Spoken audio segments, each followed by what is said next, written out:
Let's call this wonderful hearing that we have today on the California creative economy to order. Really do appreciate everyone being here. This is, of course, a meeting of our Joint Committee on the Arts, a vibrant and robust committee that involves members of both the Assembly and the Senate looking at arts issues that face the state. As some of you know, we had a really productive hearing a couple months ago on the TV and film tax credit and some of the impacts. I'll talk a little bit about that in a second. But we're really excited. I know the Vice Chair, Chu, and I are excited to have everyone here. And we've got a fantastic group of panelists who've come in from all over the state. And we really do appreciate your being here. Obviously, thanks as well to all those folks who are leaders, advocates, people who care about the arts for being here and being a part of the proceedings today. So today we're going to be talking about California's creative economy. We're going to be getting our annual report presentation from Otis, who of course go through and study the impact of the creative economy on the state of California, and it gives us an opportunity to check in on the status of this vibrant and significant part of our state's economy. Now, Otis, of course, has, they basically, at some point several years back, they'd been studying the Southern California region, LA and Orange counties, and then they decided to expand the study statewide. And that's been fantastic because it's given us an opportunity as policymakers to get to review quantifiable data on our creative economy in a solid way. We like we like data, and at least here in California.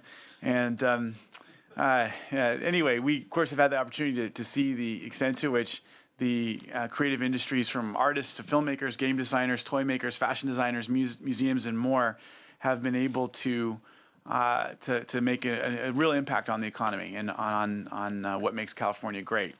Now, what's interesting is, I think for quite some time we saw how much the state can take this industry for granted, and that certainly happened in the area of TV and film production. We were seeing a lot of that work offshored, going off to other parts of the country, other parts of the world, in fact. And we realized that as legislators, we weren't doing enough to stop the exodus of film production jobs. We let our eyes off the ball. And I think what should have concerned us was all the jobs that we were losing. I mean, there was all these small to medium-sized businesses that depended on the industry that were faltering. And everything really does have a way of connecting. We saw how the entertainment industry connected with other segments of the creative economy: fashion, toys, performing arts schools, digital media, etc.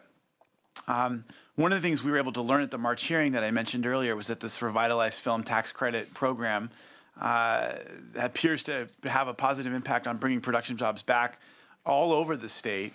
Not only has it had a net positive impact on our economy, it's actually had a net positive impact on tax revenue, interestingly. And I know that was one of the areas of real nervousness on the part of the governor, that a new tax credit will lose revenue for the state. But actually, the studies that we've seen so far actually show there's been a modest net gain to tax revenue, let alone, of course, the impact that it may have had on our broader economy. So, Mr. Ferguson and Otis College, you've now given us a way to measure this, and we really appreciate that. It's one of the many things we're going to be looking at in the context of the study that you're going to be presenting today. We're also going to spend a little bit of time looking at artists' live-work spaces, work studio spaces, creative artists' challenges. And, this, of course, is something that has become tragically timely. We all know what happened on December 2nd last year in Oakland at the Ghost Ship fire incident, where 36 lives were tragically lost, largely from smoke inhalation. We really do have a challenge. There's a lot of artists out there who are struggling to do their work and do it in a way that doesn't break the bank. But then ultimately, how do we do it in a sustainable way? Safety, of course, needs to be paramount. Nobody should have to choose between having a roof over their head and a place to make a living at the risk of their health or worse consequences. I am a little concerned that the Ghost Ship is being used as an excuse by some to push artists out from buildings in Santa Ana, Los Angeles, the Bay Area. There have been some incidents of this. And we have to figure out a way to both learn from what happened, make sure that we're protecting people, at the same time that we're also understanding the really kind of significant economic challenges that a lot of artists are facing. And so I'm really looking forward to Ms. Deaver's presentation of the new white paper on retaining and supporting California artists and creative workers, as well as our other panelists in the second panel. who will be looking at sharing their experiences and offering us recommendations. And I know that our good colleague Senator Nancy Skinner will be here. She obviously was the senator who represents the area in Oakland where the Ghost Fire incident took place, and she's going to be participating in that discussion. She's been looking quite a bit at the implications of that terrible incident. And then we'll be spending a little bit of time at the end in our third panel looking at the question of valuing artists, right? How do we value artists? How do we what do we do here in California? What can we learn from the national levels? We're, of course, a little stressed out today because we saw that the president's proposed 2018 budget seeks to entirely defund the National Endowment for the Arts and set in motion is shut down altogether. I just think that would be a terrible mistake. Just to give people a sense, the NEA awards, I think they awarded 157 grants just last year, totaling $5.3 million to arts nonprofits in California. One of the panelists who's going to come up actually is a recipient of NEA grants. And so the question is, how can we in the United States immerse ourselves so fully in arts and culture but place so little value on artists when other countries place their arts and culture in higher regard? I mean, if you look from Albania to Vietnam, 50 other countries have a national minister of culture, for example, a cabinet level, national cabinet level position that's focused on the advancement of arts and culture. I just had a fantastic opportunity to meet with Melanie Joly, who's the Minister of Culture, Minister of Heritage for Canada. She came down to California. We had a fantastic event together down in LA.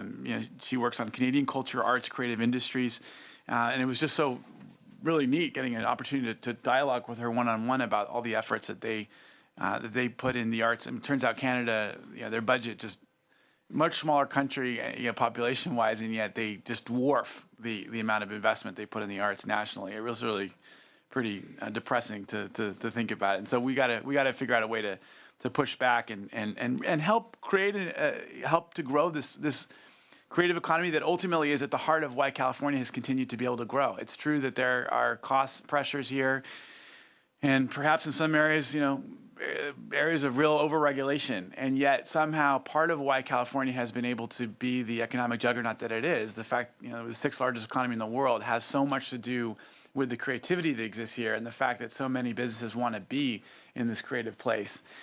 So for that, I'm eternally grateful to our creative industry, our creative economy, our creative folks, and that's part of what we're trying to celebrate here today. So let me turn to